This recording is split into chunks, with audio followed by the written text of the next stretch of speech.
ఇక్కడ తలల లెక్కింపు పద్ధతి అంటే హెడ్ కౌంట్ రేషియోని మనం తీసుకుంటే మెయిన్గా తలల లెక్కింపు పద్ధతిని పేదరిక రేఖను అంచనా వేయటానికి ఉపయోగించినది ఎవరు అంటే తలల లెక్కింపు పద్ధతిని దండేకర్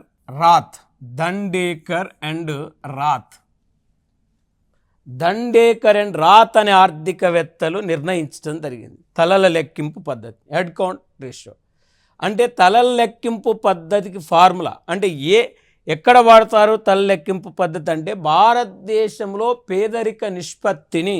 పేదరిక శాతాన్ని లెక్కించడానికి తలల లెక్కింపు పద్ధతి వాడతారు. పేదరిక నిష్పత్తిని ప్లస్ లెక్కించడానికి ఈ పద్ధతి వాడతారంటే ఇక్కడ మనం హెడ్ కౌంట్ రేషియోను మనం తీసుకుంటే ఫార్ములా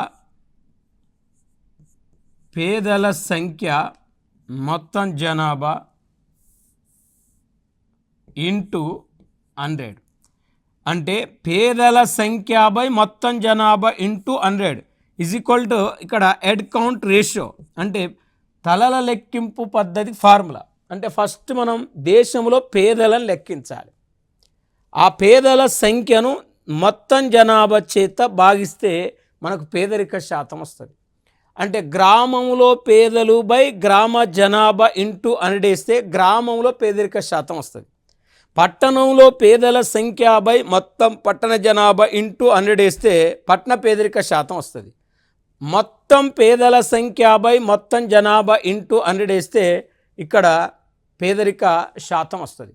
అంటే ఇది ఓన్లీ భారతదేశంలో పేదరిక నిష్పత్తిని కానీ పేదరిక శాతాన్ని కానీ కనుక్కోవడానికి తలల లెక్కింపు పద్ధతి హెడ్ కౌంట్ రేషియోను మెయిన్గా వాడతారు. తలల లెక్కింపు పద్ధతిని వాడతారు.